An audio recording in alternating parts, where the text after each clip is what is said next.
do not leave your bags unattended. This is one of the biggest mistakes I have ever made at an airport.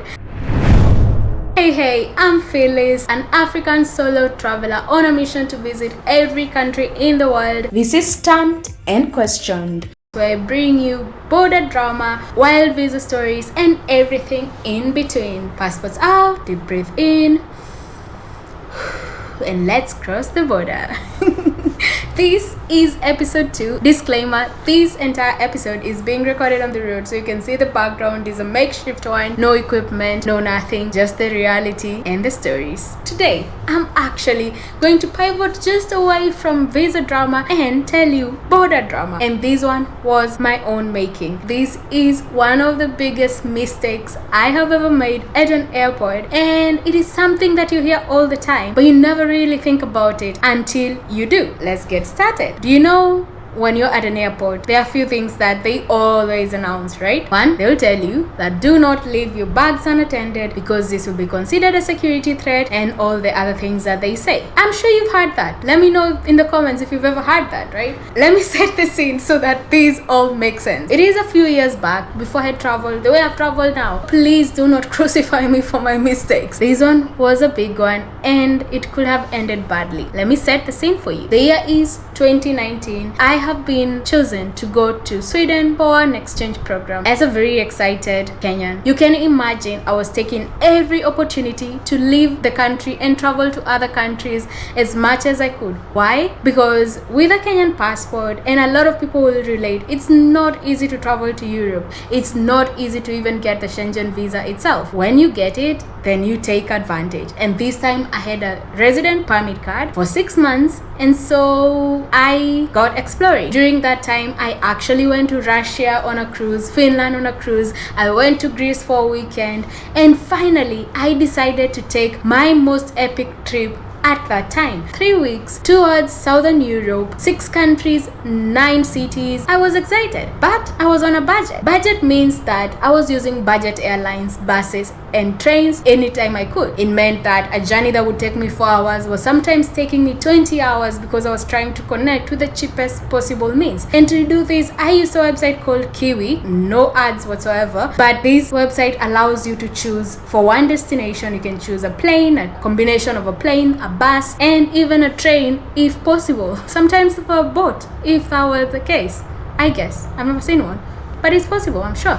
So I am now in Sweden, all eager. This is my first solo trip of this proportion. Not completely the first one, because the first one would have been a few years back when I went to Rwanda for my friend's wedding, and my family were appalled by my desire to visit a country I didn't know anybody. And this was happening again, but this time not just one country, but 6 different countries. So I'm in Sweden, I do all these arrangements, I check which one is better, I go to this website and I check what is possible. I end up booking all of the transport, all the accommodation at one sitting because I wanted to be sure. Remember, this is the first time I've traveled, so I didn't want to leave anything to chance. Now when I travel, I tend to book things as I go and not all in lump sum, and whenever I've booked in lump sum, honestly I've lost money, so I don't do that, and that is a story for another day. But here we were. I've booked from Stockholm to go to Italy. I would go to Rome and Venice and Vienna and Prague and Berlin and Amsterdam, Copenhagen, all these places. So the first trip I went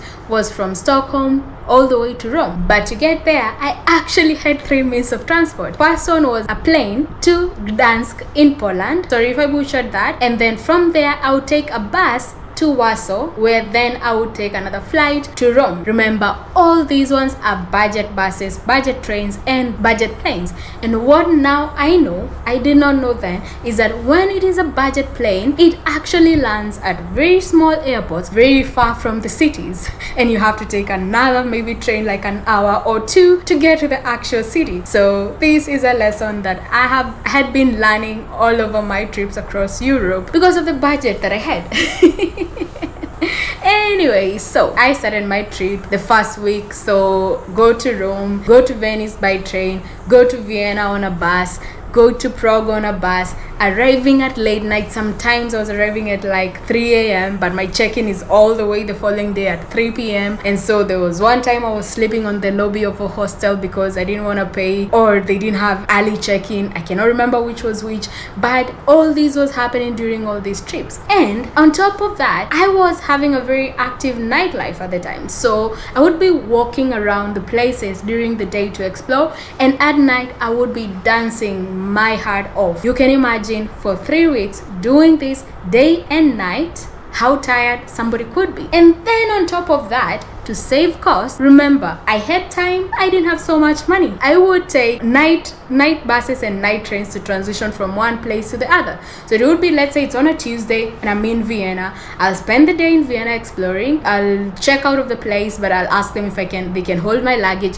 And in most cases, almost all accommodations will let you do this. So they would hold my luggage. In the evening, I would go get my luggage. I would get onto the bus or the train. I would then travel through the night. Some are shorter. When it's shorter, it's bad because then it means I'll get there very late in the night or very early in the morning, depending on your perspective. And then I would have to struggle as to what do I do now. But again, as I said, maybe I'll explore these on another episode. Don't worry, I'm still leading up to my main mistake. But for you to really see what was happening, you need to know all this. At the end of the 3 weeks, I was in Amsterdam. That's how I was finishing the trip. So this was 2020. New Year's I spent in Germany. So I crossed over my New Year's 2020 in Germany, and then on like that I went to Amsterdam. Amsterdam, I only had like 3 days because I had to go back to Stockholm before my classes started. So all that came into play. So I'm in Amsterdam, I'm very tired, I'm still walking around the city, I'm still going dancing the night away,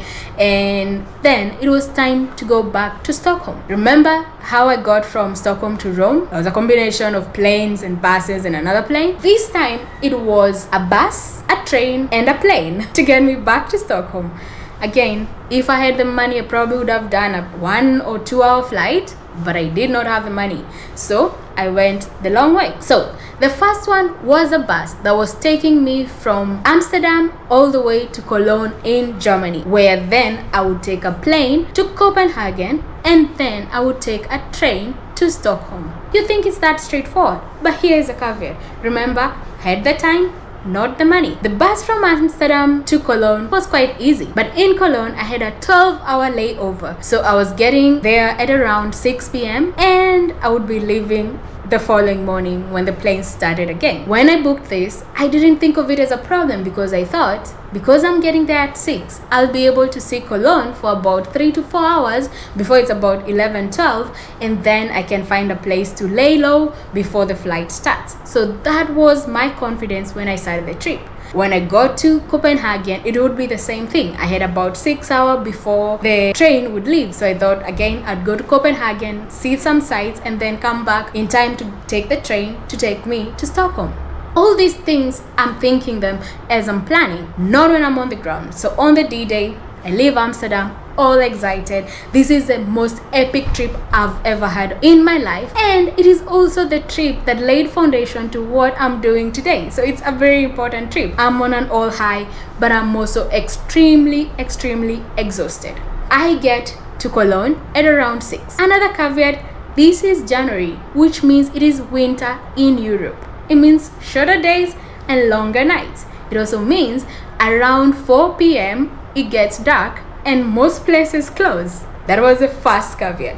The second one was that, remember, I was using budget airlines, and what happens with these European low fare carriers is that they land in airports that are far from the city, and then you have to take a train or a bus to get to the actual city. So when I got to Cologne, I realized the airport was way too far from the actual city. So it would have been a bigger hassle for me to try and get a transport from there to the city and back in time for my flight. And remember, all this is happening at night. So I decided, okay, as much as I wanted to see Cologne, I don't think logistics make sense. So I decided to stay at the airport. It would have been simple. I'll go to a restaurant, find something to eat, stay there while watching on my laptop maybe something for like 2-3 hours, and then I would cross over security and I would go find a nice bench on the other side and sleep. Sounds simple. However, I realized I was on the I think from my remembrance, and I might be wrong, Cologne Airport is a little bigger than I would have imagined. So the one place that I would have gotten enough time to stay as I wanted was on the other side. I was deciding to go there or not. So I found a bench on this side, so not gone through security yet. One more thing to say, I had already been checking in, so you check in online, and so you don't need to go through check-in or anything. It's just you go directly to the boarding gate. I'm on this side of security. I haven't gone to boarding yet, so that I'm free to roam about, because the moment you cross security, then you can't usually go back. So what I did now was I was sitting on this bench, and I'm just maybe on my phone or something. I honestly don't know what I was doing, but I was just killing time when I felt like relieving myself. And luckily there was a bathroom just next to me. I go to this bathroom, but there are tissues dropped everywhere. I don't know who had done this, but it wasn't clean at all, and I didn't want to use it. So I decided to look for another bathroom. So I use my Google Maps. I find that there's another bathroom about 5 minutes walking from where I am. But at this time, remember, I am very tired. It's at night, so I'm also a bit sleepy and probably hungry. Who knows? So, and this is a mistake that I didn't realize I was making. I was so tired. I didn't want to drag all my packages. So when I was leaving Amsterdam, I had one backpack that I was carrying. I had another small bag, tote bag with my laptop, and I had also carried some food stuff because I had done some shopping in Amsterdam and never finished it. And since I was broke, remember, broke is a keyword, I decided not to leave them in Amsterdam, because all I needed to do was haul them to Stockholm, where I would need to eat too, and then not have to buy things twice. So I was being frugal. Yes, I was definitely being frugal. So I then went to the bathroom, and I remember as I was walking to the bathroom, just as I was about to enter this second one that was clean, I heard an announcement, and it was in German. I didn't understand it, but my gut told me it was about me, and so I knew like something is wrong. You know that I call it traveler's gut. And honestly, it's just something, when something is happening, it's just something in you that kicks and tells you, you know what, something is happening. My gut is telling me, it's kicking and it's saying something is happening, but my bladder is also doing the same thing. So I rush into the bathroom, barely finish, but well, finish enough to get out, and then I start heading back to my bags very quickly. And this is when my stomach dropped completely to the floor, because in front of my bags were not one, not two, not three, but four very tall German policemen and one woman and a sniffer dog. Yes, they called in the big guns. Imagine this. You're at an airport and there's this bag that has been left. And remember, this is after all the things that have happened, right? So, and this is before security, which means these bags have not been checked by anybody. So they're standing there, and I walk towards them, and they must have seen from my face, because at this point I am scared, completely scared. My heart is beating, almost coming out of my chest, and my stomach is dropping. So they must have realized maybe it was me. And I think they might also have checked security cameras, and they might have seen me. So maybe they assumed I'm not that much of a threat, so nothing else was happening and they were actually waiting for me. So that happened. But remember, this is happening within like a span of 5 minutes, only going to the bathroom, walking and coming back. So not even up to 10 minutes, and they're already there. So they see me, and I walk towards them, and they ask me, "Mom, is this your bag?" And good thing at least I was speaking English. So I said, yes, it is. And they asked me, "What is in it?" I said, one has clothes and the other one has food stuff. Remember, when I was going to the bathroom, I did carry my laptop with a tote bag, because that's the only thing I cared about. It had my wallets and everything else. I had left the clothes and the food because I was like, if anybody is gonna steal them, they may steal them. At that time when I was leaving them, I wasn't imagining anything as a security concern, or you should not do that. I was imagining security against me, like somebody stealing. And so I was thinking, if somebody steals them, that is okay. But that was not even close to the real issue here. The real issue is that I left an unmanned package at an airport.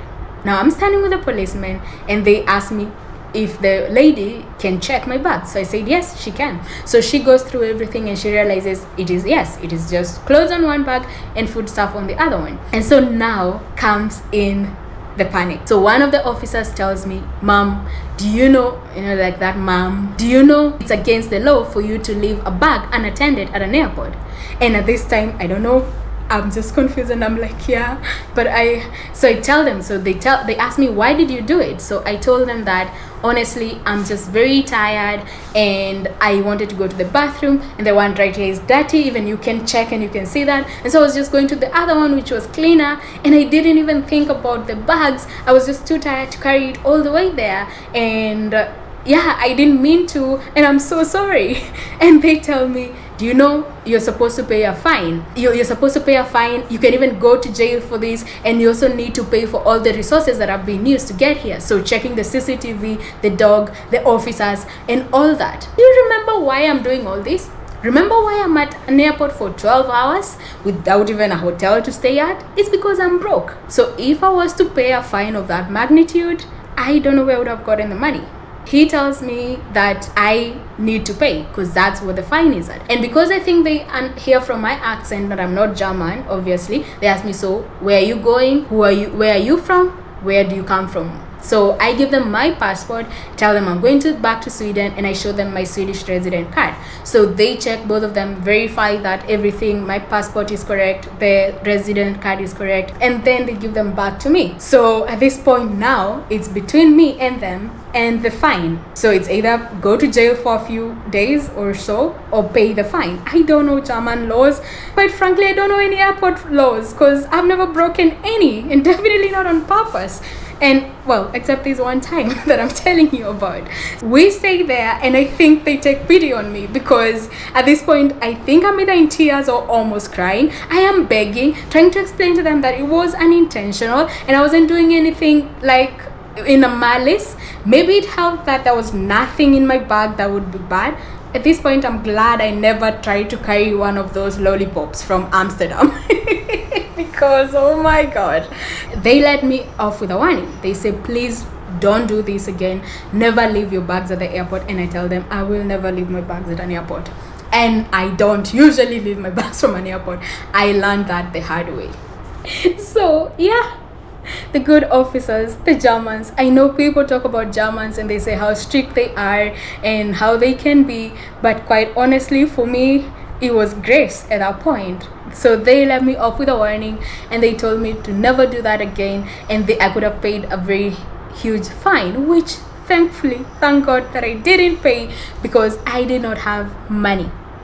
I barely had enough to get me back to Stockholm. So after the officers left, at this point, I was done even trying to find a restaurant to stay at. I decided to just go directly to boarding. I don't even know what I ate that night. I probably ate something I had carried with me, like bread or cake or who knows. And then I just went past security, went to the other side, found my boarding gate, and found a bench that I could sleep in, at least horizontally a little bit, using my bag as a pillow.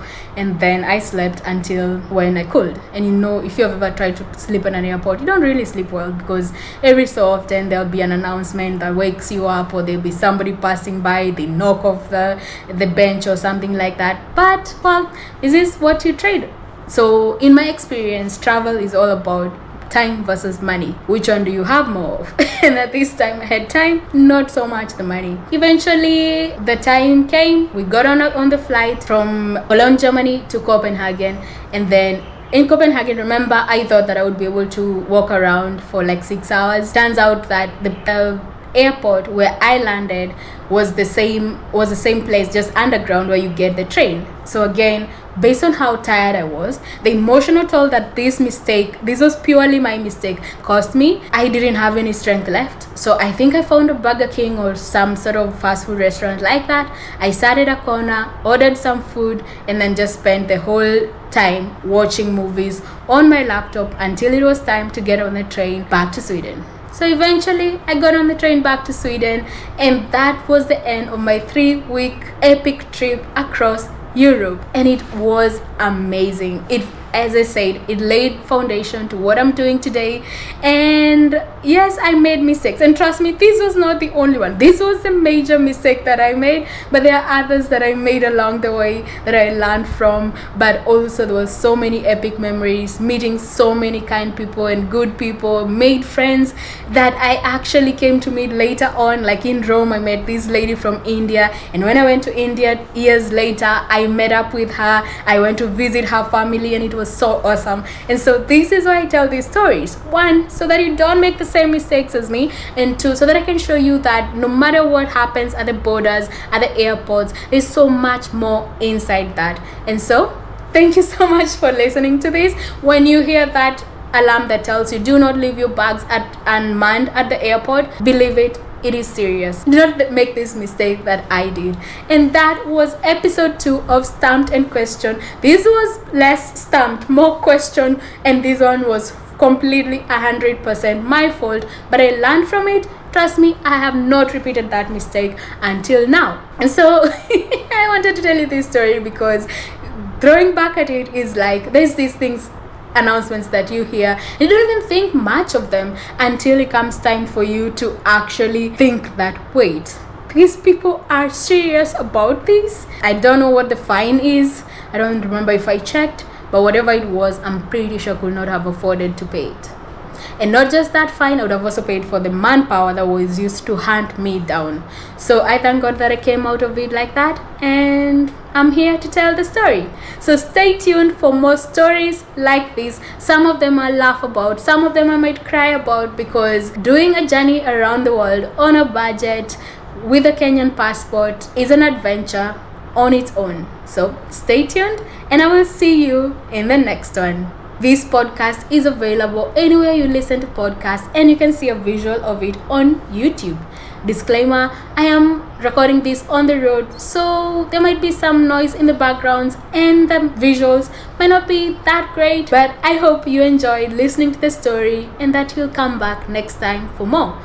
As I said, I am recording these episodes on the road, so you can expect not so great visuals, and I am actually in Accra, Ghana as I record this episode too. So stay tuned, come back every Friday for a new episode of Stamped and Questioned, and I'll tell you which place I'm recording each time. So from Accra, Ghana, thank you for listening, thank you for watching. I'll see you on the next one.